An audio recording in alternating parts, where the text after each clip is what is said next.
અત્ર ઉપસ્થિત સર્વ મનોરથી પરિવાર એવં વલ્લભની આ વાક સુધાનું રસપાન કરવા આવેલા સર્વે વલ્લભીજનો, ષોડશ ગ્રંથને કેન્દ્રમાં રાખી ગત 4 દિવસથી આપણે આ ભગવત ચર્ચા કરી રહ્યા છીએ.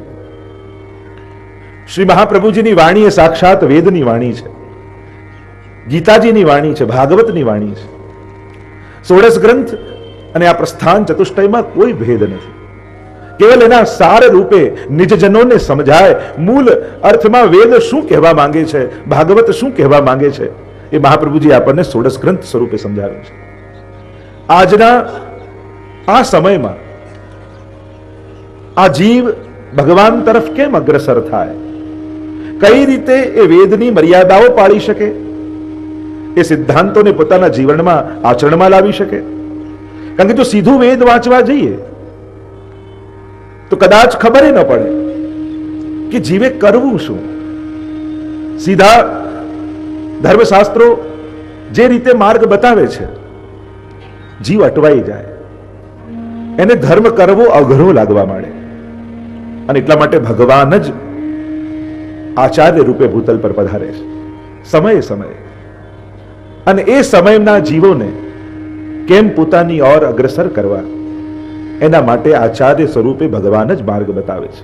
આચાર્ય મામ વિજાનિયાત એમ કહ્યું શાસ્ત્રએ. ગઈકાલે સિદ્ધાંત રહસ્ય ઉપર આપણે ચર્ચા કરી રહ્યા હતા. પ્રયાસ કરીશ કે હવે થોડી શીઘ્રતાથી જઈએ, કારણ કે દિવસો તો એવા જઈ રહ્યા છે. આજે 5મો દિવસ પણ આવી ગયો અને 16 ગ્રંથો છે. કોશિશ કરીશ કે આજે આ 3 ગ્રંથોની ચર્ચા આપણે કરી શકીએ: સિદ્ધાંત રહસ્ય, નવરત્ન અને અંતઃકરણ પ્રબોધ. અને આ 3ની જો સંગતિ જોવા જઈએ તો 3માં ચિંતા છે. સિદ્ધાંત રહસ્યમાં ચિંતા છે, નવરત્નમાં ચિંતા છે અને અંતઃકરણ પ્રબોધમાં ચિંતા છે. સિદ્ધાંત રહસ્યમાં ચિંતા છે મહાપ્રભુજીને. શેના માટે? જીવ માટે. કે અનંત દોષોથી ભરેલા જીવનો નિર્દોષ એવા પ્રભુ સાથે સંબંધ કેમ થાય.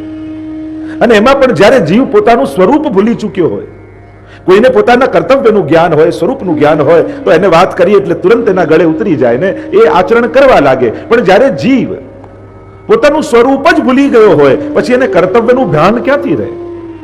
કર્તવ્યનું ભાન એને રહે જેને એના સ્વરૂપનું જ્ઞાન હોય. જેમ કોઈ પોલીસ હોય, એને ખબર હોય કે હું પોલીસ છું, તો પોલીસના શું કર્તવ્ય છે એ બધું એ નિભાવે. કોઈ ડોક્ટર હોય અને જ્યારે એ યુનિફોર્મ પહેરીને હોસ્પિટલમાં જાય ત્યારે ડોક્ટર તરીકેનું ભાન હોય તો એ પ્રમાણેના કર્તવ્યો નિભાવે, એ પ્રમાણેના નિયમો નિભાવે. એમ આસુરી સો મિલી રહત સદાઈ, ભિન્ન હોય સો કોણ ઉપાય. મૂળપુરુષમાં તો દ્વારકેશજી કહે છે, એક સમય ચિંતા ચિતાઈ, દૈવી કિંમત જાની ન જાય, और આસુરી સો મિલી રહત સદાઈ, ભિન્ન હોય સો કોણ ઉપાય. એને ભિન્ન કેમ પાડવા? જેમ લોખંડનો વેર હોય, ભૂકો હોય, એ માટી સાથે ભળી જાય, પછી એને છૂટો પાડવો બહુ અઘરો. એટલે છૂટા પાડવા માટે શું કરવું પડે? ઉપર લોહી ચુંબક મૂકો એટલે લોખંડ ચોટી જાય. એમ જ શ્રીનાથજી બાવા રૂપી એવું લોહી ચુંબક મહાપ્રભુજી આપ્યું કે આ બધા દૈવી જીવો ચોટી ગયા. સંસારીથી દૈવીને અલગ પાડવા માટે શું કરવું? તો એ ચિંતા સિદ્ધાંત રહસ્યની. નવરત્નની ચિંતા સેવામાં જે ઉદ્વેગ રહે છે, સેવા પધરાવીને સેવા ગોવિંદ દુબે કરે તો છે, પણ મનમાં શાંતિ નથી, ચિત્ત એકાગ્ર નથી, અનેક પ્રકારની ચિંતાઓ છે. અને લૌકિક ચિંતાની વાત નથી, ત્યાં તો ભગવત સંબંધી ચિંતાઓ. કારણ ચિંતાઓ પણ ભૌતિક, આધ્યાત્મિક અને આધિદૈવિક 3 પ્રકારની ચિંતાઓ છે. તો પ્રભુ ઘરે પધાર્યા તો ખરા, સેવા કરું તો છું, પણ ઠાકોરજી મારી સેવાનો અંગીકાર કરતા હશે કે નહીં? એમને સેવામાં આનંદ આવતો હશે કે નહીં? લાડ તો લડાવું છું, પ્રયાસ કરું છું, પણ હજી ચિત્ત ઠાકોરજીમાં લાગતું નથી. અને એની તો ચર્ચા આપણે કરીશું. ભય છે ગોવિંદ દુબેને, મારી કોઈ લૌકિક ગતિ તો નહીં થઈ જાય ને? ભગવાન પાસે લૌકિક માંગવાની ચિંતા નથી, મળશે કે નહીં એની ચિંતા નથી, ક્યાંક મારું મન લૌકિક ન થઈ જાય એની ચિંતા છે. અને ત્રીજી ચિંતા અંતઃકરણ પ્રબોધમાં, અંતઃકરણ મદ વાક્યમ સાવધાન તયા શૃણુ, કૃષ્ણાત પરમ નાસ્તિ દૈવમ વસ્તુતો દોષ વર્જિતમ. કઈ ચિંતા?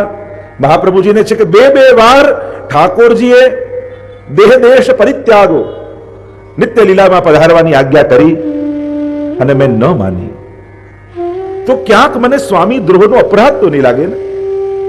ઠાકોરજીની ઈચ્છાથી વિરુદ્ધ કંઈ કરવાનો મને દોષ તો નહીં લાગે ને? મારા પર પ્રભુ કંઈ નારાજ તો નહીં થાય ને? શું મારો સેવક ધર્મ ચૂકી તો નથી ગયો ને? આ અંતઃકરણમાં તાપ થઈ રહ્યો છે, અંતઃકરણની ચિંતા છે. પ્રભુને શ્રમ તો નથી આપ્યો ને, કારણ કે જે ભગવત કાર્ય કરવા માટે હું ભૂતલ પર આવ્યો છું એ કાર્ય બાકી હતું, એટલે મેં 2 વાર ભગવત આજ્ઞા ન માની. એની ચિંતા, એનો ખેદ શ્રી મહાપ્રભુજીના હૃદયમાં છે. એટલે પોતાના અંતઃકરણને ઉપદેશ શ્રી મહાપ્રભુજી આપી રહ્યા છે. અને સીધી સાદી વાત સમજવાની એ છે, સલાહ આપવી હોય તો પોતાને આપવી, તો બીજાને આપવી તો બધાને ગમે. હમણાં કોઈને પૂછો કે ઠાકોરજીમાં મન કેમ લાગે, કલાક લેક્ચર આપી શકે. એને પૂછે તારું લાગે છે તો કે ના, મને પણ આ જ તકલીફ છે. તો સલાહ તો બીજે આપવી સરળ છે. અંતઃકરણને પ્રબોધ શ્રી મહાપ્રભુજી કરાવી રહ્યા છે. બહુ અદ્ભુત. એક પોતાના આત્મા સાથેની વાતો હોય, પોતાના મન સાથેની વાતો હોય, એ વ્યક્તિના બહુ નિજની વાતો હોય. અને અહીંયા એ ચર્ચા અંતઃકરણ પ્રબોધમાં કરવામાં આવી. પ્રવેશ કરી સિદ્ધાંત રહસ્યમાં. ગઈકાલે આપણે દર્શન કરી રહ્યા હતા 6ठा શ્લોકનું. आइए एक बार गान करके फिर चर्चा करते हैं.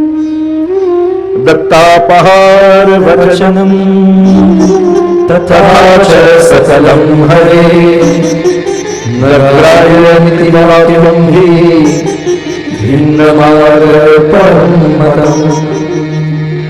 આપીને ન લેવું એ આપણા માર્ગની વાત નથી, કારણ કે અહીંયા દત્તાપહારનો દોષ લાગતો નથી, કારણ કે અહીંયા દાન નથી, સમર્પણ છે.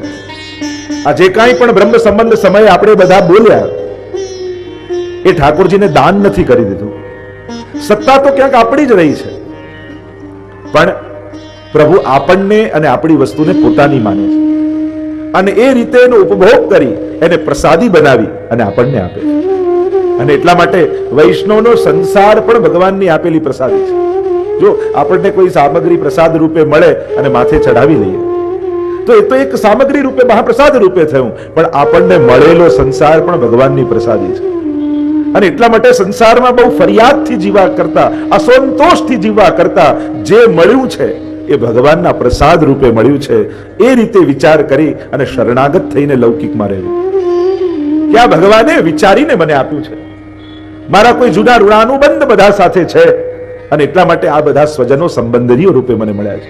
બોલો ગોવર્ધન नाथ की जय, કૃષ્ણ કનૈયા લાલ की जय. वल्लभ विठल गिरधारी यमुना जी की बलिहारी. वल्लभ विठल गिरधारी यमुना जी की बलिहारी. श्री यमुना जी की बलिहारी महारानी माँ की बलिहारी. श्री यमुना जी की बलिहारी महारानी माँ की बलिहारी. कुंडे कुंडे चरणामृत ले अपनो जन्म सफल कर ले. कुंडे कुंडे चरणामृत ले अपनो जन्म सफल कर ले. रमण भीमा लोकिले रस लीलन सुख निरखिले. रमण भीमा लोकिले रस लीलन सुख मानिले. वल्लभ विठल गिरधारी यमुना जी की बलिहारी. वल्लभ विठल गिरधारी यमुना जी की बलिहारी. श्री गोवर्धन नाथ की जय, वल्लभाधीश की जय. दत्तापहार वचनम तथा च सकलम हरे न ग्राह्यमिति वाक्यम हि भिन्न मार्ग परमतम. પ્રભુએ જે આપ્યું છે પ્રભુની પ્રસાદી માનીને સ્વીકારો. આગળ શ્રી મહાપ્રભુજી 7મા શ્લોકમાં આજ્ઞા કરતા, सेवकानां यथा लोके व्यवहार प्रसिद्ध्यति तथा कार्यं समर्पयैव सर्वेषां ब्रह्मता ततः. સેવકાનામ યથા લોકે વ્યવહાર પ્રસિદ્ધતિ. જગતમાં જેમ સેવકનો વ્યવહાર સ્વામી સાથે હોય છે, અને એ રીતે વૈષ્ણવે સમર્પણ કરીને રહેવું. સર્વેષામ બ્રહ્મતા તતઃ, અને તેથી જ સર્વ વસ્તુઓમાં બ્રહ્મતા સિદ્ધ થાય છે અને સર્વ વસ્તુઓ નિર્દોષ બની જાય છે. જેમ પ્રાચીન કાળમાં સેવકો રહેતા અને સંપૂર્ણ સ્વામીને આધીન થઈને રહેતા, સ્વામીના પ્રસન્નતામાં પ્રસન્ન અને સ્વામીના સુખ દુઃખને પોતાનું સુખ દુઃખ માનીને જીવતા. એટલે સેવકા નામ યથાલોકે જે આપણે કહીએ એ પ્રાચીન કાળની વાત છે, અત્યારની નહીં હો, કે 8 કલાકમાં છૂટા પર કલાકે ગણવાનું. એટલે સેવકા નામ યથાલોકે પ્રાચીન સમયની વાત છે કે એ સમયે જે સ્વામી સાથે સેવકનો વ્યવહાર હતો, એટલે કે સંપૂર્ણ શરણ થઈને રહેતા. એ જે ભાવના વૈષ્ણવે સંસારમાં આ રીતે જ રહેવું. પ્રભુ મારા સ્વામી છે. જો ભાવના ભલે બધી જ કરીએ, સર્વ ભાવે ન ભજનીયો વ્રજાધિપ, સર્વ ભાવે પ્રભુને ભજો, પણ વ્યવહાર સ્વામી સેવકનો જ રાખો. એ મારા નાથ છે, એ મારા સ્વામી છે. એ વ્યવહાર ક્યારે પણ ચૂકવો નહીં. ભાવનાના આવેશમાં આવી વ્યવહારમાં ભૂલ નહીં કરી દેવી. સેવકાનામ યથાલોકે વ્યવહાર પ્રસિદ્ધતિ, એ જ સ્વામી સેવકનો વ્યવહાર. એ મારા માલિક છે. હવે વિચાર કરો, કામ બતાવે એને માલિક કહેવાય કે કામ કરે એને માલિક કહેવાય? કોને માલિક કહેવાય? કામ બતાવે ને. તો તમે તો જ્યારે પણ હવેલીમાં જાઓ છો, ઠાકોરજી 4-5 કામ બતાવીને આવો છો, તો માલિક કોણ? કામ કરે એને માલિક કહેવાય કે કામ બતાવે એને? આપણે જ્યારે જ્યારે ઠાકોરજી પાસે જઈએ છે, બોલતા બોલતા તો જઈએ, સેવકા નામ યથાલોકે વ્યવહાર પ્રસિદ્ધતિ, ઠાકોરજી થાય મારો સેવક આવ્યો, પણ સામે ઉભા રહે ત્યારે ખબર પડે કે આપણો વ્યવહાર તો માલિક જેવો છે. જાતે વિચાર કરજો, તમારો ઠાકોરજી સાથેનો વ્યવહાર માલિક જેવો છે કે સેવક જેવો છે? ચિંતન કરો. સેવકે આજ્ઞામાં રહેવું જોઈએ કે સેવકે આજ્ઞા કરવી જોઈએ? પ્રભુને આપણે સ્વામી સ્વામી સ્વામી કહીએ છે, પણ આપણો વ્યવહાર હંમેશા ઊંધો હોય છે. ઠાકોરજીને એમ કહેજો કે પ્રભુ એવી કૃપા કરો કે સદાય હું આપની આજ્ઞામાં રહું. અને પ્રભુ આજ્ઞા કરે એટલે શું તમે એમ રાહ જોઈને બેઠા છો કે એકવાર પ્રગટ થશે ને આજ્ઞા કરશે ને પછી તમે પાળશો? ના, આ 16 ગ્રંથમાં કરી ગયા છે આજ્ઞા. આપણે તો આજ્ઞા એને જ માની કે મારી સામે પ્રગટ થાય મને કે તો મને આજ્ઞા કરી કહેવાય. અરે ના, મહાપ્રભુજી સાક્ષાત ભગવત મુખારવિંદનું સ્વરૂપ છે. 16 ગ્રંથમાં આજ્ઞા કરી ગયા છે. ગીતાજીમાં ઠાકોરજી આજ્ઞા કરી છે, ભાગવતજીમાં આજ્ઞા કરી છે. આ બધી આજ્ઞાઓ જ છે. શાસ્ત્રોની આજ્ઞા દરેક ભક્તે પોતાની વ્યક્તિગત પોતાને ઠાકોરજીએ કહ્યું હોય એ રીતે વાંચીને સાંભળી અને સ્વીકારવી. અને એટલા માટે સ્વામી સેવક જેવો વ્યવહાર. પ્રભુ મારા નાથ છે અને સ્વામી સદાય મારું હિત ઈચ્છે છે, એ ક્યારેય મારું અહિત નહીં કરે. અને સેવક જે પહેલાના સમયમાં રહેતા, સંપૂર્ણ આશ્રિત થઈને રહેતા અને એને ભરોસો રહેતો કે મને જ્યારે પણ જરૂર પડશે, મારું કાંઈ પણ હશે તો મારો માલિક ચોક્કસ બધું પૂરું કરશે. અને ચિંતા માલિકને હોય, સેવકને હોય કે કાલે કેમ કરીને ઘર ચલાવીશું, કાલે ધંધો કેમ કરીને ચલાવીશું, કાલે ઘરના આટલા લોકોને કેમ જમાડીશું. એ કામ કરતા હોય એને ચિંતા હોય. વૈષ્ણવે તો કઈ રીતે રહેવું?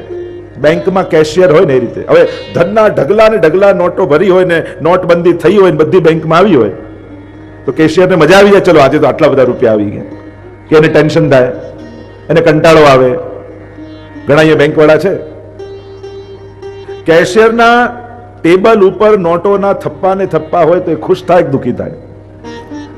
કેમ નોટો જોઈને દુઃખી થાય? આવો દુનિયામાં માણસ ગોતવો અઘરો. પણ હા, કેશિયરને એમ થાય કે આટલું બધું કામ, કારણ આ મારું નથી, બેંકનું છે. આ જાગૃતિ એના ચિત્તમાં છે એટલે એના માટે એ કામ છે, એ આનંદના કેન્દ્રિત નથી. અને એટલા માટે સ્વામીને ચિંતા હોય, સેવક તો નિશ્ચિંત હોય.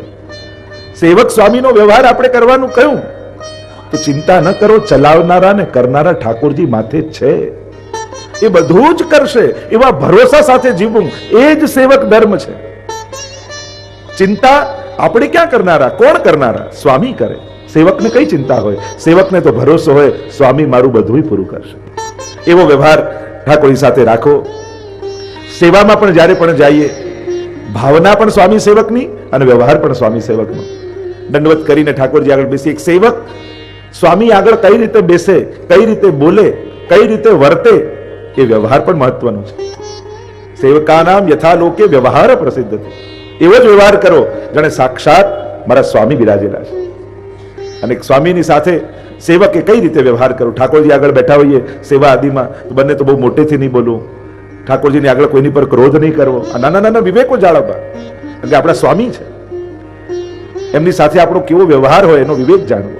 આગળ મહાપ્રભુજી આજ્ઞા કરે છે 8મા શ્લોકમાં, ગંગાત્વં સર્વદોષાણાં ગુણદોષાદિવર્ણના ગંગાત્વેન નિરૂપ્યાસ્યા તદવદત્રાપી ચૈવ હિ. મહાપ્રભુજી બહુ સુંદર ઉદાહરણ પ્રાય ષોડશ ગ્રંથમાં ગંગાજીના ઉદાહરણ આપીને મહાપ્રભુ સમજાવે. જેમ સિદ્ધાંત મુક્તાવલીમાં પણ ક્ષર અક્ષર ને પરબ્રહ્મ ગંગાજીનું ઉદાહરણ આપીને સમજાવ્યું, એમ અહીંયા પણ ગંગાજીનું ઉદાહરણ આપી મહાપ્રભુજી બહુ સુંદર વાત કરે છે. એમ થાય કે આ જીવે બ્રહ્મ સંબંધ લીધું પણ અનેક દોષોથી ભરેલો છે, અનેક અપરાધો એને કરેલા છે, સ્વભાવથી દુષ્ટ છે, પછી એ પવિત્ર ને વિશુદ્ધ કેમ થાય? કઈ રીતે સંભવાય? કાંઈ સાધના કર્યા વગર પવિત્રતા? તો કે શરણાગતિ દ્વારા એની શુદ્ધિ થાય છે. કઈ રીતે એનું ઉદાહરણ આપીને મહાપ્રભુજી સમજાવે છે કે જેમ ગંગાજી વહેતા હોય, એમનો પ્રવાહ વહેતો હોય, ત્યારે ઘણા નદી નાળા ગટરોના જલ આ બધા જ ગંગાજીમાં ભળી જતા હોય છે, અને જ્યારે ભળી જાય ગંગાજીમાં ત્યારે એ બધાના પ્રવાહ જુદા નથી દેખાતા, જુદા નથી કહેવાતા. પછી એક નાળાનું જળ પણ ગંગાજીમાં ભળી ગંગા રૂપ થઈ જતું હોય છે. પછી એ તો ગંગાજી જ કહેવાય એકવાર એ પ્રવાહમાં આવી ગયું. પછી એમ જ અનંત દોષોથી ભરેલો જીવ કેમ ન હોય, પણ એકવાર પ્રભુની શરણાગતિના પ્રવાહમાં આવી ગયો પછી એ વિશુદ્ધ બની જાય છે, એ ગંગા રૂપ જેવો પવિત્ર બની જાય છે. કારણ એને શરણાગતિ કરી છે, એને ભગવદ આશ્રય લીધો છે. એક વસ્તુ યાદ રાખજો, સ્વયં ભગવદ ગીતામાં ભગવાન કહે છે કે અહં ત્વા સર્વપાપેભ્યો મોક્ષયિષ્યામિ મા શુચ. ઘણીવાર લોકો એમ કહે કે કર્મ તો ભોગવવા જ પડે, પણ ગીતાજીને ધ્યાનથી વાંચો તો એમાં ક્યાંય એવો કડક નિયમ નથી કે ભોગવવા જ પડે. છૂટવાના ઉપાય બતાવ્યા છે. કર્મથી છૂટવાનો ઉપાય ગીતાજીમાં છે. શું છે? તો કે સર્વ ધર્માન પરિત્યજ્ય મામ એકમ શરણમ વ્રજ. તું મારા એકની શરણમાં આવ. તો જીવ એમ કે મેં તો અનંત દોષો ને પાપો કર્યા છે. ભગવાન કે એટલે જ તો કહું છું, કારણ કે મારા સિવાય આ જગતમાં તને પાપમાંથી મુક્ત કોઈ નહીં કરાવી શકે. તને સદુપદેશ આપી શકશે, તારાથી પુણ્ય કરાવી શકે, પણ પાપથી છોડાવનારો કેવલ હું છું. અને શરણાગતિ દ્વારા ભગવાન કહે અહમ ત્વા સર્વ પાપેભ્યો મોક્ષયિષ્યામિ, હું ક્ષમા કરીશ. કારણ કે જે સર્જક છે એ જ છોડાવનારો એ થઈ શકે. અને એટલા માટે કર્મ બંધન ભલે લાગ્યા હોય, ગીતાજીમાં ત્યાં પણ કેવું જ્ઞાન દ્વારા પણ કર્મમાંથી મુક્ત થવાય છે, જ્ઞાનાગ્નિમાં બળી જાય. અને બીજું શરણાગતિ દ્વારા પણ મુક્ત થવાય છે. આપણે ત્યાં તો વાર્તા સાહિત્યમાં અનેક વિધિ એવા પ્રસંગો આપણે જોઈએ છે કે જ્યારે રૂપ મુરારીદાસ આવ્યા, શિકારી હતા, મહાપ્રભુજીએ મુક્ત કર્યા. એવા અનેક ચમારનો પ્રસંગ આવે છે 252ની વાર્તામાં. હિંસા કરી હતી છતાંય ગુસાઈજીની કૃપા એવી થઈ, બધામાંથી મુક્ત થઈ ગયા. કર્મમાંથી પણ મુક્ત થવાય છે. તો કોઈ એમ કહેતું હોય કે કર્મ છૂટે નહીં, ભગવાન જલ્દી કોઈને કર્મના ફળ આપતા જ નથી. ક્યાંય જલ્દી શાસ્ત્રોમાં તમે એમ નહીં વાંચો કે ભગવાન કોઈને સ્વર્ગ કે નર્ક આપે. ભગવાન ઉદ્ધાર કરે. ભગવાન જલ્દી સ્વર્ગ કે નર્કમાં મોકલતા નથી, કારણ કે સ્વર્ગ અને નર્ક કર્મના પરિણામ રૂપ છે. કર્મના પરિણામ છે. તમે જે કર્મ કર્યા, ખરાબ કર્મ કર્યા તો નર્ક, અને સારા કર્મ કર્યા તો સ્વર્ગ. આ લોક જે છે એમાં કર્મ દ્વારા જવાય છે, પણ ભગવદ લોકમાં કેવલ કૃપા દ્વારા પ્રાપ્તિ થાય છે. એમાં કર્મ દ્વારા પ્રાપ્તિ થતી નથી. કે એવું કોઈ કર્મ નથી કે જેનાથી ભગવાનની નિકુંજમાં પહોંચી જવાય. એ તો ઠાકોરજી સ્વીકાર કરે ત્યારે થાય. અને એટલા માટે મહાપ્રભુજી અહીંયા સુંદર આજ્ઞા કરે છે કે જેમ ગંગાજીના પ્રવાહમાં બધા જ નાળા ભેગા થાય પણ એ ગંગારૂપ બની જાય છે, એમ જ આ વૈષ્ણવ જ્યારે સંપૂર્ણ આત્મા સહિત આલોક અને પરલોકની શરણાગતિ ઠાકોરજી આગળ કરી દે તો એ પરમ પવિત્ર બની જાય છે. એમાં પછી કોઈ દોષ રહેતા નથી.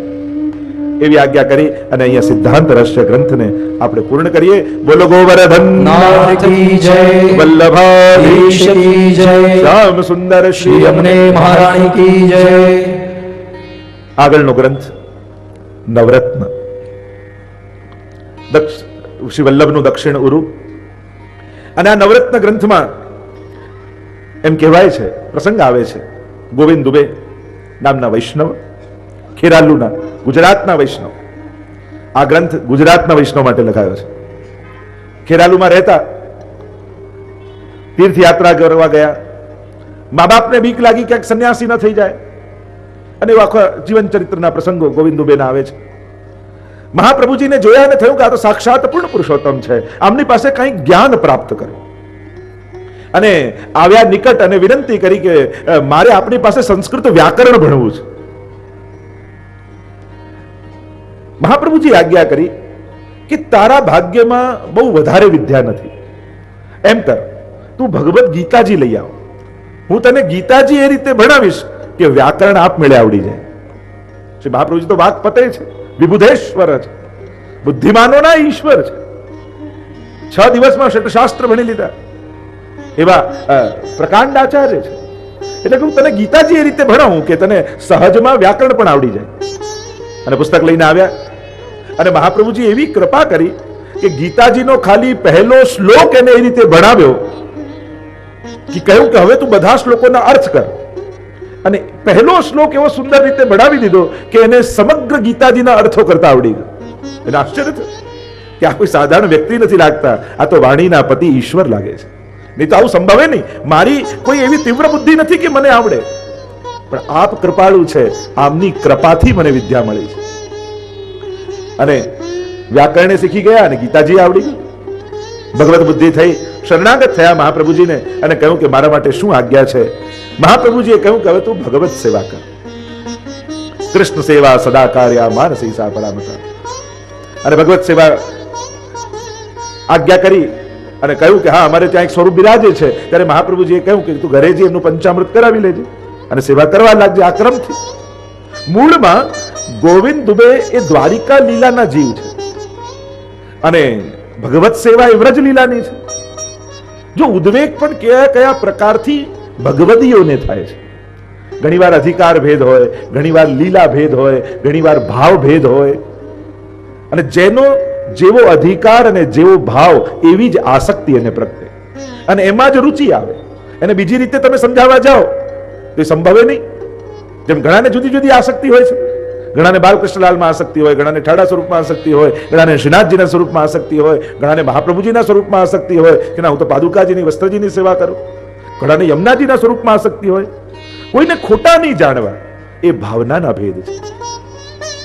પુષ્ટિ માર્ગમાં જે પુષ્ટિ પ્રવાહ મર્યાદા ભેદ એટલે પહેલા મહાપ્રભુજી સમજાવી દીધો કે બધા એક જ રીતે ભક્તિ કરી શકતા નથી. જેનો જેવો અધિકાર છે એ રીતે જ એને આસક્તિ થાય. સેવામાં એ જુઓ ને, ઘણાને ફૂલઘરની સેવામાં જ રુચિ હોય, ઘણાને ભંડારની સેવામાં જ રુચિ હોય, ઘણાને કીર્તનની સેવામાં રુચિ હોય, ઘણા કે આપણને તો શૃંગાર કરવા બહુ ગમે, ઘણાને શૃંગારની સેવામાં જ રુચિ હોય, ઘણાને ગુરુ સેવામાં રુચિ હોય, ઘણાને ભાગવત સેવામાં રુચિ હોય, ઘણાને પ્રભુ સેવામાં રુચિ હોય. આ સહજ રુચિ એના અધિકાર અને ભાવ પ્રમાણે થાય. અને એનાથી અલગ કરાવવા જાઓ તો એને આનંદ ના આવે. ભલે ભગવત સેવા જ કરતા હોય, ફૂલઘરની સેવામાં જેને બહુ આસક્તિ હોય એને કદાચ ભંડારની કરવા જાઓ તો એને કદાચ ના રુચિ આવે. કોઈને કીર્તનની સેવામાં રુચિ હોય એને પાસે બીજી સેવા કરાવો તો કદાચ ભલે કરે છે પ્રભુ સન્મુખ જ, પણ એને ના આનંદ આવે. અહીંયા ગોવિંદ દુબેને ભાવ પ્રકાશમાં એમ સમજાવ્યું કે આ દ્વારિકા લીલાના જીવ છે અને દ્વારિકા લીલાના છે એટલે એમની આસક્તિ દ્વારિકાજીમાં છે. અને વ્રજલીલાના પુષ્ટિ પુરુષોત્તમ પધરાવ્યા છે એટલે ચિત્ત ઉદ્વેગમાં રહે છે કે આ સેવા કરું છું એ બરાબર છે કે નહીં. ક્યાંક મારી લૌકિક ગતિ તો નહીં થાય, મારું મન સેવામાં નથી રહેતું. ઠાકોરજી બધું જ કરે છે, સાંભળ્યું છે, પણ હજી ઠાકોરજીના એ ભરોસો મારા જીવનમાં પેદા નથી થતો. એવા અનેક પ્રકારની અલૌકિક ચિંતાઓ ગોવિંદ દુબેને થઈ રહી છે. મહાપ્રભુજી અડેલ બિરાજ્યા છે. એક વૈષ્ણવ જવાના છે તો એની સાથે પત્ર લખી અને મહાપ્રભુજીને મોકલાવ્યો. મહાપ્રભુજી પત્ર વાંચો, મારું ચિત્ત સેવામાં રહેતું નથી, ઉદ્વેગિત અને વ્યગ્ર રહે છે, આપ કોઈ ઉપાય બતાવો. અને ત્યારે મહાપ્રભુજી અડેલમાં આ નવરત્ન નામનો ગ્રંથ રચી અને વૈષ્ણવ થકી મોકલાવ્યો ખેરાડુ ગોવિંદ દુબે પાસે. અને જ્યાં નવરત્નનો પાઠ ગોવિંદ દુબેએ કર્યો અને સમગ્ર ચિંતાઓમાંથી મુક્ત થઈ ગયા.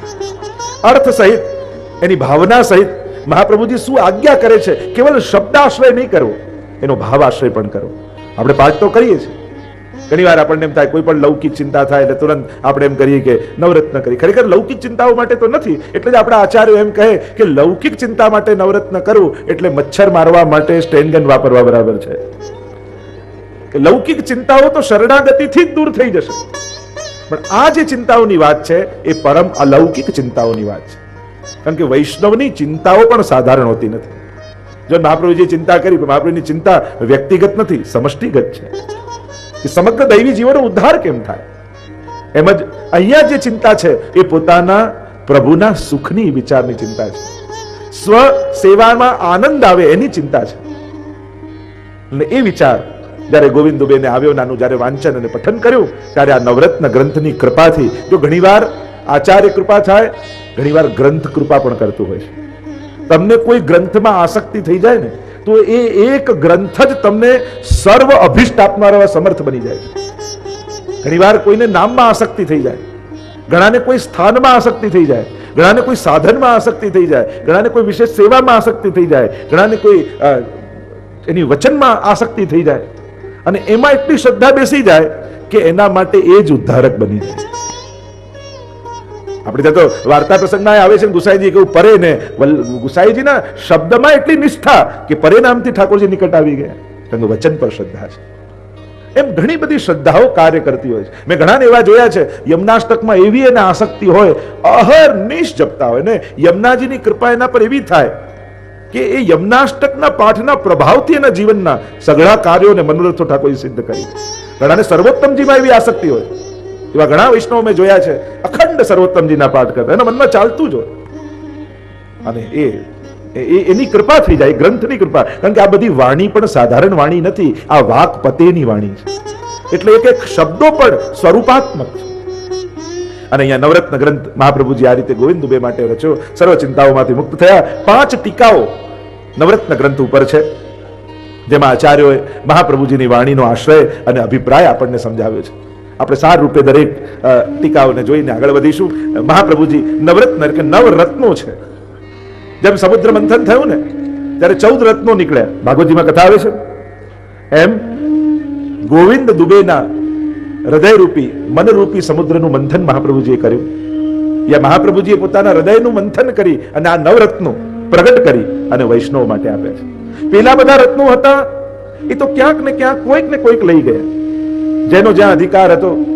વિષ નીકળ્યું અને ઐરાવત નીકળ્યા અને લક્ષ્મીજી પ્રગટ થયા અને ઘણી બધી લાંબી એની કથા, અને એ રત્નો પ્રગટ થયા.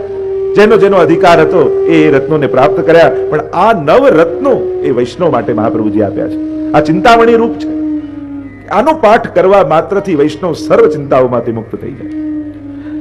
અને મહાપ્રભુજી પ્રથમ શ્લોકમાં આજ્ઞા કરતા એક સાથે ચિંતા કાપી નકારા નિવેદિતાત્મવિકલાપિતિ ભગવાન પુષ્ટિસ્તો ન કરિષ્યતિ લૌકિકીં જગતિં. નવરત્ન ગ્રંથમાં 6 ચિંતાઓના ઉપાયો પર ચર્ચા કરી છે વિશેષ રૂપે. પહેલા આત્મને નિવેદનના સ્વરૂપનું ચિંતન કર્યું, આ 6 ચિંતન છે. પછી પુરુષોત્તમ સ્વરૂપનું ચિંતન આવ્યું, કેવા છે પ્રભુ, સર્વાત્મા છે અને નિજેચ્છાતઃ કરિષ્યતિ. ત્રીજું સ્વ સાક્ષી ભાવનું ચિંતન બતાવ્યું, સાક્ષીણો ભવતા અખિલા. ચોથું ચિંતન બતાવ્યું સેવા માટેના વિવેકનું. પાંચમું ચિંતન પ્રભુની લીલાના ભાવનાનું ચિંતન, તથૈવ તસ્ય લીલેતિ મત્વા ચિંતામ રતમ તજેત. અને છઠ્ઠું ચિંતન એ શરણાગતિની ભાવનાનું ચિંતન. પ્રભુ સર્વ સમર્થો હિ તતો નિશ્ચિત તતામ રજે. આમ 6 પ્રકારના ચિંતનની ચર્ચા આ નવરત્ન ગ્રંથમાં છે. મહાપ્રભુજી આજ્ઞા કરી ચિંતા કાપી નકાર્યા. હે વૈષ્ણવો, જો મહાપ્રભુજીની વાણી નિમિત્ત એકને બનાવ્યા છે પણ કેવલ એક માટે નથી. જેમ ગીતાજી છે અર્જુનને નિમિત્ત બનાવ્યા, પણ ગીતાજી કેવલ અર્જુન માટે નથી. સુખદેવજી પરીક્ષિત માટે કહે છે પણ કેવલ પરીક્ષિત નિમિત્ત છે એના માટે નથી. આચાર્ય અને મહાપુરુષોની વાણી સમષ્ટિગત હોય છે, એ બધા માટે હોય છે, કેવલ નિમિત્ત એકને કરે છે. એ દરેક કાળમાં ઉપયોગી હોય છે. કેવલ 5000 વર્ષ પહેલા કહ્યું જેમ ગીતાજી કે ભાગવતજી, એમ નહીં માનું કે આ તો 5000 વર્ષ પહેલાનું છે. ભગવદ વાણીને કાલ બાધા કરતો નથી, એ દરેક કાળમાં સટીક હોય છે. અને એટલા માટે આજના જીવો માટે પણ આ નવરત્ન એટલું જ સટીક અને સદુપયોગી છે. મહાપ્રભુજી આજ્ઞા કરે, કારણ કે કલિયુગનો જીવ એટલે ચિંતા વાળો જીવ. કોણ એવો જીવ હશે જેને ચિંતા નહીં હોય? એમ શાસ્ત્ર તો કહે છે કે જે મૂર્ખ છે ને સૌથી વધારે સુખી છે દુનિયામાં. અને એને કોઈ ચિંતા જ નથી, જેને કોઈ પડી જ ના હોય, જેને સમજ જ ના હોય, એ શાસ્ત્ર એવા વચનો છે કે એ સૌથી વધારે સુખી. જેને બધી સમજ છે, અને એમે જેટલો સમજદાર વ્યક્તિ એટલો વધારે ટેન્શનમાં. જેને બહુ સૂઝ પડતી હોય ને એ ચિંતાથી મુક્ત ના થાય, એટલે હોશિયાર વ્યક્તિને વધારે ચિંતા હોય. કારણ કે એને એ દેખાતું હોય, પેલો હવે શું કરે, એને ભવિષ્ય દેખાતું હોય. અને આપણે તો પાછા બધા એટલા હોશિયાર, મારા માટે એ શું વિચારતો હશે, હવે તું તારું વિચાર, એનું તું વિચારી લઈશ તો એ શું વિચારશે. આપણે તો એટલા બધા હોશિયાર, સામેવાળાના મનનું વિચારી લઈએ, આપણું તો વિચારીએ, તો પેલો શું વિચારતો હશે એનો વિચાર આપણે કરી લીધો, એ તો એના માટે છોડ. ચલો, ચિંતા કરવાની તમને બધાને છૂટ, પણ એ ચિંતા કરો જેનાથી કઈ ફેર પડવાનો હોય, કઈ ફેર જ ન પડવાનો હોય, જેનો ખાલી ફેરમાં તો એટલો ફેર પડશે કે બીપી ડાયાબિટીસ વધી જશે, બીજો કોઈ ત્રીજો ફેર જ ના પડવાનો હોય, તો પછી એ ચિંતા કરવાનો અર્થ શું? મેં પહેલા જ કહ્યું ને કે અક્ષરો ઘૂંટવાથી ઘાટા થાય છે, ભૂસાતા નથી. આ ચિંતાઓ દુઃખને ઘૂંટવાનો પ્રકાર છે. કોઈ વસ્તુનું વધારે ચિંતન કરો ને, અને એમ પણ દુઃખ કરતા દુઃખનો વિચાર વધારે ભયંકર હોય. આવું થશે તો, આમ થશે તો, આમ થશે તો. દુઃખ આવે ત્યારે તો આપણે લડી લઈએ, પણ દુઃખ આવશે એનો જે વિચાર હોય છે ને, એ દુઃખ કરતા ખતરનાક હોય છે. મહાપ્રભુજી આજ્ઞા કરે, ચિંતા કાપી ન કાર્યા. કેમ ચિંતા કેમ ન કર? નિવેદિતાત્મભી કદાપિતિ ભગવાન અપી પુષ્ટિસ્થો ન કરીષ્યતિ લૌકિકીમ જગતિ. આ તો વૈષ્ણવની ચિંતા નહીં. અને વૈષ્ણવની ચિંતા શું છે? કે પ્રભુ આ સંસારમાં રહું છું, અને સંસાર નથી ગમતો એવું પણ નથી, એવી કોઈ અવસ્થા નથી આવી ગઈ કે ક્યાંય રુચિ ન હોય, ક્યાંય આસક્તિ ન હોય, ક્યાંય મન લાગતું ન હોય. દરેક જગ્યાએ મન લાગે છે, એ દિક્કત છે. બધું જ ગમે છે, એ ભય છે. ચિંતા તો એની છે. કદાચ પ્રતિકૂળતાઓ હોય ને, ક્યાંય બંધ બેસતું ન આવતું હોય, અને બધેથી મન ઉઠી જાય, એ તો જુદી વાત. ઘણીવાર ખરાબ અનુભવો આપણને એમાંથી નીરસતા પ્રગટાવી દે, પણ જો એ જ અનુકૂળ થાય તો પાછું મન લાગી જાય. કુમનદાસજી એટલે તો જયારે માનસિંહ રાજા આરસી આપવા માટે આવ્યા કે લો આરસી રાખો સોનાની, અને કહેવા લાગ્યા, અરે ઠાકોરજીથી મન ઉઠી બીજે કોઈ પણ વસ્તુમાં જાય એવી વસ્તુ કે વ્યક્તિ મારે મારા જીવનમાં જોઈતા નથી, કે જેને કારણે ક્ષણવાર પણ મારું મન પ્રભુને છોડીને એમાં જાય. આ ભક્તનું ચિંતન છે. તો અહીંયા જે ચિંતા ગોવિંદ દુબેને છે કે ક્યાંક મારી લૌકિક ગતિ તો નહીં થાય ને. મહાપ્રભુજી આશ્વાસન આપે છે, ચિંતા કાપી ન કાર્યા. ચિંતા ન કરીશ, કારણ તું નિવેદિત જીવ છું, તું સમર્પિત જીવ છું. અને સમર્પણ પણ તે કોને કર્યું છે? એ જ્ઞાન માર્ગી પરમાત્માને નહીં કે જે તટસ્થ થઈને જોતો રહેતો હોય, એ કર્મ માર્ગી પરમાત્માને નહીં કે જ્યારે શરણે જાઓ ત્યારે ચોપડા ખોલીને બેસે કે તે કેટલા સારા કર્યા અને ખોટા કર્યા. ભગવાન અપી પુષ્ટિસ્થો, તે પુષ્ટિ પુરુષોત્તમને શરણે ગયો છું તું. અને પ્રભુ પુષ્ટિસ્થ છે, વ્યવહારુ નથી, કૃપાળુ છે. એ તે જેવું કર્યું એવો બદલો નહીં આપે, એ એણે જે વિચાર્યું છે એવું ફળ તને આપશે. પ્રત્યેક જીવ માટે ભગવાને કંઈ વિચારી રાખ્યું છે, એટલે તારા કર્મો જોઈને તું પ્રભુ પાસે જતા ગભરાઈશ નહીં. એક વસ્તુ જીવનમાં યાદ રાખજો, પ્રભુ પાસે જ્યારે પણ જવાનો અવસર મળે ને, ત્યારે પોતાના અપરાધ કે પોતાના દોષોનો વિચાર કરી રોકાઈ નહીં જવું, અટકી નહીં જવું. સેવા કરવાનો કે પ્રભુના શરણમાં જવાનો જ્યારે પણ અવસર મળે, અરે મારી અંદર તો આ ખોટી આદત, મારો તો આવો સ્વભાવ, મારા તો આટલા પાપ, મારા તો આવા અપરાધ, મને તો કાંઈ આવડતું, આ બધું વિચાર કરીને અટકી ન જતા. કારણ ગમે તેટલા દોષોથી ભરેલા છો, શરણાગત થશો તો પ્રભુ જ અપરાધોમાંથી મુક્ત કરી દેશે. અને પ્રભુ સિવાય કોઈ છોડાવનારું નથી આ જગતમાં. અપરાધોથી, પાપમાંથી મુક્ત કરવાનું સામર્થ્ય કેવલ ગુરુની કૃપા અથવા ઠાકોરજીના આશીર્વાદ, આ બે દ્વારા જ કર્મોમાંથી મુક્તિ મળી શકે. અર્થ સકળ તેનો સીધો, લીલા માએ તાણીને લીધો. એટલે તો વલ્લભાખ્યાનમાં પણ કહ્યું છે, બોલો ગોવર્ધનનાથ કી જય, વલ્લભાઈ પરમ દયાળ કી જય. ચિંતા કાપી ન કાર્યા નિવેદિતાત્મભિઃ કદાપિતિ ભગવાનપી પુષ્ટિસ્થો ન કરીષ્યતિ લૌકિકીમ જગતિમ. ચિંતા કાપી ન કાર્યા નિવેદિતાત્મભિઃ કદાપિતિ ભગવાન અપી પુષ્ટિસ્થો ન કરીષ્યતિ લૌકિકીમ જગતિમ. ઠાકોરજી ક્યારે પણ સમર્પિત જીવની લૌકિક ગતિ નહીં થવા દે. તમે ભલે લૌકિકમાં રહો છો, લૌકિક આસક્ત છો, પણ જો પ્રભુને શરણાગત થઈને ભગવત સેવા કરતા હશો ને, તો તમારા જીવનની છેલ્લી ઘડીએ પણ ઠાકોરજી તમારી આસક્તિઓ લૌકિકની ખેંચી લેશે. લૌકિક સ્વીકાર્યું છે એટલે સંભાળવું પડે. નાવ પાણી માટે જ હોય, પાણી ઉપર જ ચાલે. બસ વિચાર એટલો કરવાનો કે પાણીમાં નાવ ભલે રહે પણ નાવમાં પાણી ન આવી જાય. એટલે જ આપણે ત્યાં તો એમ કહ્યું કે આપણા લૌકિક સ્વજનોને પણ વૈષ્ણવ બુદ્ધિથી જોવા. અને એટલે જ્યારે પણ સુવા જઈએ ત્યારે બધાને ભગવત સ્મરણ કરીને જવા કે આ બધા વૈષ્ણવ છે એવો ભાવ રાખીને જવું, જેથી આપણું ચિત્ત લૌકિકમાં ન રહે. કારણ કે જ્યાં સુધી મન લૌકિક છે અને મન લૌકિક છે ને તો પ્રભુના કૃપાને અને પ્રભુના વ્યવહારને પણ આપણે લૌકિક રૂપે મૂલવી લઈએ છીએ. હું આટલી માળા કરું અને પ્રભુ મને આટલું આપે, આ લૌકિકતા છે. મેં આટલું કર્યું તોય ઠાકોરજી આમ ન કર્યું, આ લૌકિકતા છે. ઘણી બધી લૌકિકતા ગણાવી શકાય કે આપણે પ્રભુ સાથે કઈ રીતે લૌકિક વ્યવહાર કરીએ છીએ. બસ ચિંતાનો ઉપાય મહાપ્રભુજી બતાવે છે કે ચિંતા જો રોગ છે તો એની ઔષધિ શું છે તો કે ચિંતન. ભગવદ શરણાગતિનું ચિંતન એ જ એની ઔષધિ છે. એટલે તો આપણા ભગવદીઓ કહે ને કે ચિત્ત તું સિદ્ધને ચિંતા ધરે, કૃષ્ણને કરવું હોય તે કરે. चित तुम सिद्धने चिंता करे, जीव तुम सिद्धने चिंता करे, कृष्ण ने करવું હોય તે કરે, कृष्ण ने करવું હોય તે કરે. તું અંતર उद्वेग धरे, તું અંતર उद्वेग धरे,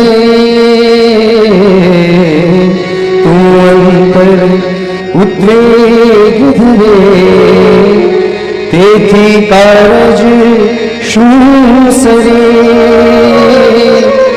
ધૈનો ભાર મન સુવો, ઘડીનો ભાર મન સુવો,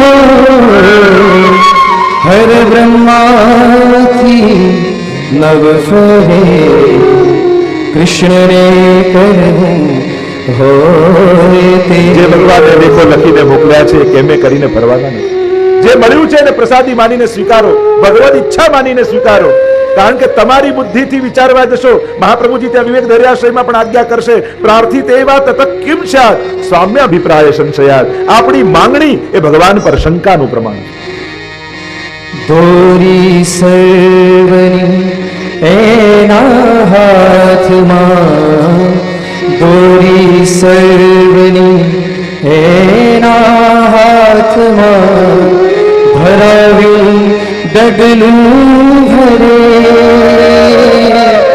જેવો જંત્ર વજાડે જંત્રી, જેવો જંત્ર વજાડે જંત્રી, એવો સ્વર નિસરે, કૃષ્ણને કરવું હોય તે કરે.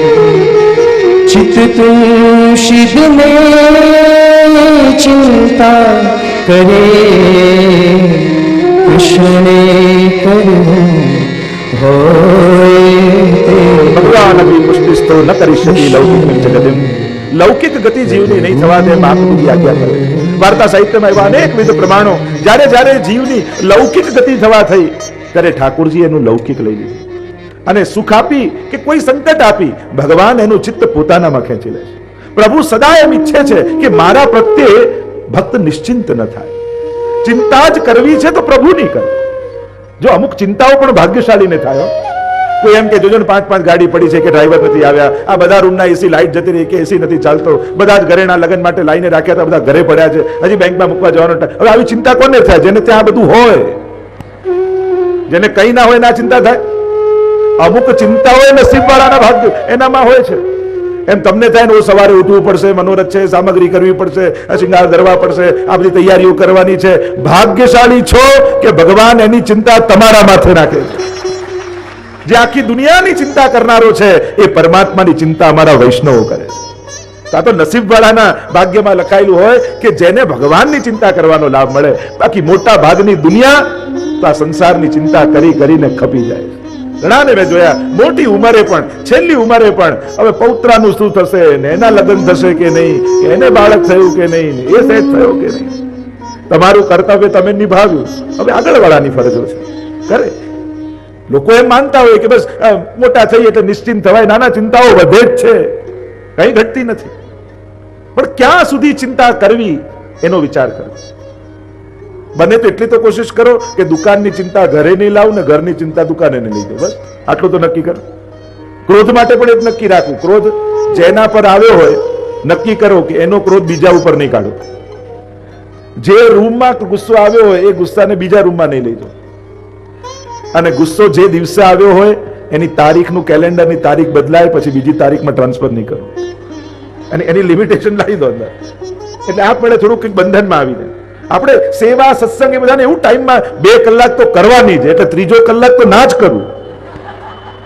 2 કલાક એટલે 2 જ કલાક, એ બધું ટાઈમ પીરિયડમાં. ક્રોધ, લોભ, ઈર્ષા એમને તો એવો છૂટો દોર આપીએ છે કે જ્યારે એને કરવો ત્યારે થાય. તો સારી વૃત્તિઓ બધી જ ટાઈમમાં બાંધી રાખીએ, ખરાબ વૃત્તિઓ 24 કલાકમાં. આ તો અન્યાય કહેવાય. તો કહ્યું, આપણા તો વાર્તા સાહિત્યમાં અનેક વિધિ એવા પ્રસંગો છે કે જ્યારે જ્યારે ભગવાનને એમ થયું કે હવે આની જો સંસારી ગતિ થવાની છે તો ભગવાને જે નિમિત્તો હતા એ નિમિત્તોને લઈ લીધા. એમ જ જ્યારે પણ જીવનમાં કાંઈ પણ આપણા જીવનમાંથી જાય ત્યારે એમ માનજો કદાચ આને જ કારણે મારું પતન થવાનું હતું, આને કારણે જ મને બંધન થવાનું હતું. અને જેના કારણે તમારું અહિત થવાનું હશે ભગવાન એ વસ્તુ કે વ્યક્તિ તમારી જોડે નહીં રહેવા દે. ક્યાંક એને આપણે નથી જાણતા ભવિષ્યમાં શું થાય, આપણને કેવા વિચાર આવે, કઈ બુદ્ધિ થાય, ક્યાં આપણું મન ફસાય. એક મૃગ કે કારણે ભરત ધરી મૃગ દેહ, તુલસી વાકી કહા ગતિ જો સબસો કરત સને. એક હરણમાં મન ગયું તો બીજા જન્મમાં હરણ થવું પડ્યું. તો આપણું મન તો ક્યાં ક્યાં અટાવ મારે છે, ક્યાં ક્યાં ફરે છે, કેટલી જગ્યાએ બંધાયેલું છે, કેટલી જગ્યાએ જોડાયેલું છે. વિચાર તો કરો. એક તાણું પડે નાવમાં અને નાવ ડૂબી જાય, આપણે તો કેટલા છિદ્રો લઈને ફરીએ છીએ. ચિંતન તો કરો ક્યાં ક્યાં મન ફસાયેલું છે. અને એટલા માટે મહાપ્રભુજી કહે, અરે ભક્ત તારી લૌકિક ગતિ પ્રભુ નહીં થવા દે, નિશ્ચિત વાત છે. અને એટલા માટે ઠાકોરજી ઘણી વાર એમ કરે. એક શેઠજી હતા, એને ચિત્ર બનાવવાનો બહુ શોખ, અને એને થયું કે આ પર્વત ઉપરથી આખું દ્રશ્ય ખીણનું બનાવું. ચાકરને લીધો સાથે, રંગના બધા ડબ્બા અને કાગળ ને બધું લઈને ચાલ્યા પર્વતના શિખર ઉપર, અને ત્યાં સુંદર પેઇન્ટિંગ કરી રહ્યા હતા સામેના દ્રશ્યનું. અને એટલું સુંદર ચિત્ર બનાવ્યું, અને પર્વતના શિખર ઉપર છે, અને પોતાના બનાવેલા ચિત્રને જોવા લાગ્યા. થોડા પાછળ જતા જતા કેવું સુંદર છે, આ એંગલે કેમ લાગે, આમ એમ થોડું પાછળ એક એક સ્ટેપ પાછળ જતા જાય, જોતા જાય. અને હવે એમને ભાન ન રહ્યું ને ચિત્રમાં એવા ખોવાઈ ગયા કે બસ 2 ડગલા રહી ગયું ને ખીણમાં પડે. ચાકરે આ જોયું કે અરે શેઠજી પડવાની તૈયારીમાં છે, હું બૂમ પાડીશ તો કદાચ ગભરાઈને પડી જશે, શું કરું? એને રંગનો ડબ્બો હાથમાં હતો, એ ચિત્ર ઉપર ઢોળી દીધું. અને દોડતા શેઠજી આવ્યા ને થપાટ ચાકરને મારી, મેં આટલું સુંદર ચિત્ર બનાવ્યું તે આમ બગાડી નાખ્યું. આવું કેમ કર્યું? શેઠજી આ પડી ના જાઓ ને એટલે ચિત્ર બગાડ્યું છે. એમ ઘણીવાર સંસારનું ચિત્ર ભગવાન બગાડે તો બગાડવા માટે આપણને દુઃખી કરવાનું કારણ નથી હોતું, આપણે પડી ન જઈએ એ બચાવવા માટે ભગવાન બગાડતા. ક્યાંક આપણું પતન ન થઈ જાય એટલે પ્રભુ ખેંચી લેતા. આગળ મહાપ્રભુજી આજ્ઞા કરે દ્વિતીય શ્લોકમાં, નિવેદનમ સ્મર્તવ્યમ સર્વથા તાદૃશૈજને સર્વેશ્વરશ્ચ સર્વાત્મા વિજેચ્છાત કરિષ્યતિ. તો શું કરવું જેનાથી લૌકિક ચિંતાઓ જાય ને ભગવત સંબંધી ચિંતન થાય, ભાવ દ્રઢ થાય? કારણ કે દ્રઢતાના અભાવમાં જ ચિંતા પેદા થાય છે. પ્રત્યેક ચિંતા ભગવાનના અવિશ્વાસનું દ્યોતક છે કે મારા માથે કોઈ નથી, મારું કરનારું કોઈ નથી, કોણ કરશે? આ અવિશ્વાસ જ. એટલે મહાપ્રભુજી આગળ કહેશે 16 ગ્રંથમાં, અવિશ્વાસો ન કર્તવ્ય સર્વથા બાધકસ્તુ સહ. અવિશ્વાસ આ માર્ગમાં બહુ જ મોટો બાધક છે. ભરોસો ગયો ને પતન. આપણે તો ભરોસાના દાવા ઉપર ચાલીએ છીએ.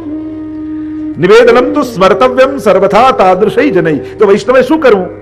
તો આપણે જે બ્રહ્મ સંબંધ લીધું ને, એ નિવેદન મંત્રનું, એ નિવેદનનું ભગવદીય વૈષ્ણવ સાથે મળી અને સદાય સ્મરણ કરવું કે મેં વ્રત કરી, અપરસ કરી, હાથમાં તુલસી દલ લઈ ઠાકોરજીની આગળ ઉભા રહી, ઠાકોરજી આગળ કયા વચનો મેં પ્રભુને આપ્યા યાદ કરો. જ્યારે પણ જીવનમાં સંકટ આવે તો શરણાગતિને યાદ કરવી. કુંતાજી પણ એમની સ્તુતિમાં જ્યારે સંકટ, કેટલા સંકટો આવ્યા, ઉત્તરા તમે જુઓ, સંકટ આવ્યો કોઈ લૌકિક પાસે ન ગઈ. પાહી પાહી મહાયોગીન દેવ દેવ જગતપતે નાન્યમ ત્વદ ભયમ પશ્યે યત્ર મૃત્યુ પરસ્પર. સંકટ આવે ત્યારે શરણાગતિને યાદ કરવી કે મારા માથે કોણ છે, હું કોના શરણમાં છું. અને શરણાગતિનું સ્મરણ કરશો તો ઠાકોરજી સર્વ સંકટોમાંથી દુઃખ દૂર કરશે. એટલે આપણે ત્યાં કહીએ છીએ ને, સુખાવસાને ઇદમેવ સારમ દુઃખાવસાને ઇદમેવ જ્ઞેયમ દેહાવસાને ઇદમેવ જાત્યમ ગોવિંદ દામોદર માધવેતિ. નિવેદનમ તુ સ્મર્તવ્યમ સર્વથા તાદૃશી જની. ભગવદીય જનો સાથે નિવેદનનું સ્મરણ કરવું. ભગવદી જન કોને કહેવાય? જેના સંગથી તમારો ભરોસો મજબૂત થાય એ ભગવદી છે. અને જેના સંગથી ભગવાનના સામર્થ્યમાં શંકા પેદા થાય એ દુસ્સંગ છે. ભલે ને ગળામાં કંઠી માથે તિલક હોય. જે અવિશ્વાસ જગાવે એને દુસ્સંગી જાણે.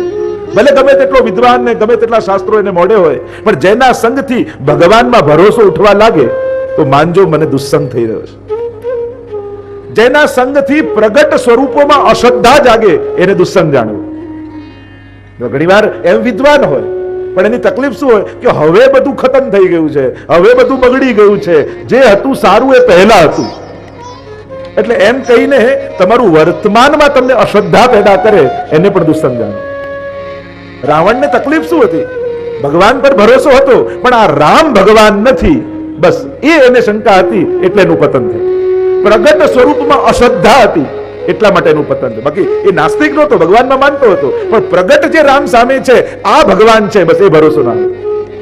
એમ ઘણા એવા હોય, જાણકાર હોય, વિદ્વાન હોય, બધું હોય, પણ પ્રગટ સ્વરૂપમાં આપણને અશ્રદ્ધા કરાવી દે.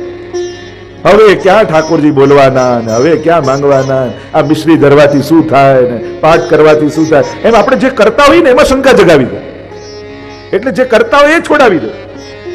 હવે ક્યાં આવું રહ્યું છે ને હવે કોણ એવા રહ્યા છે ને હવે ક્યાં સારા વૈષ્ણવ. જો સારા વ્યક્તિઓને ન ગોતો, વ્યક્તિઓમાં સારાઈને ગોતો.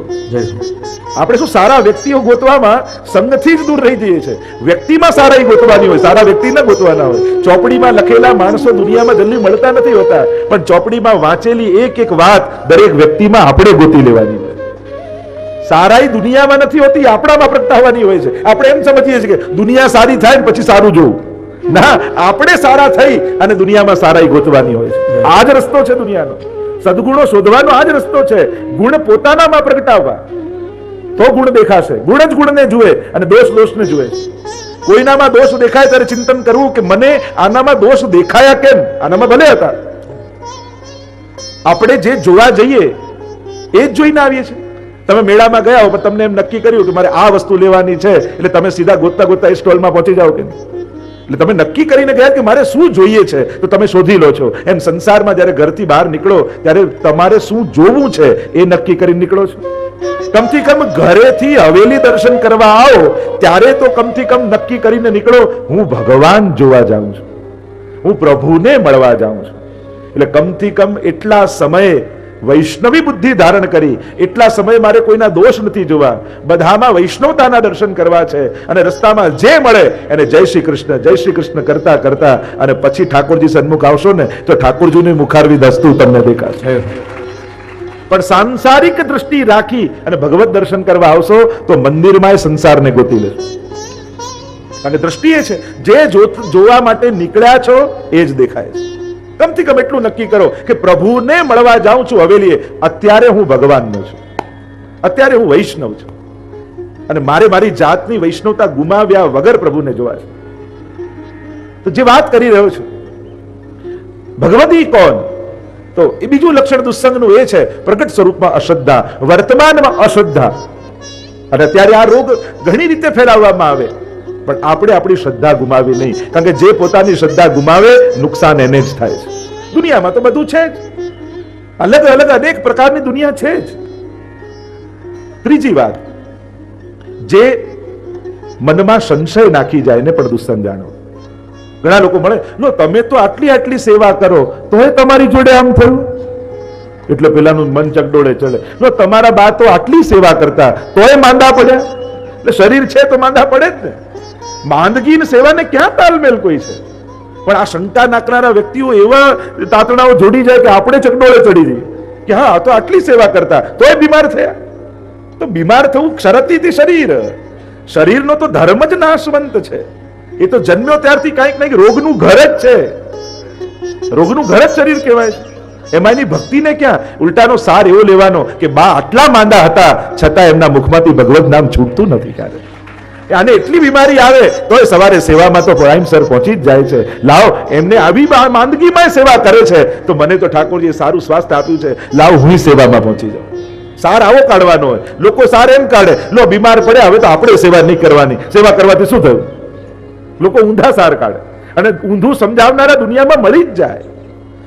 અને પાછા દુસ્સંગ એટલે કોઈ બહુ ખરાબ માણસ નહીં, બહુ ભણેલા ગણેલા સૂટ બૂટ ટાઈ હેટ પહેરેલા પણ મળી શકે છે, બહુ પીએચડી થયેલા લોકો મળી શકે છે. જેના સંગથી ભગવાનમાં અશ્રદ્ધા અને શંકા પેદા થાય એ દુસ્સંગ છે.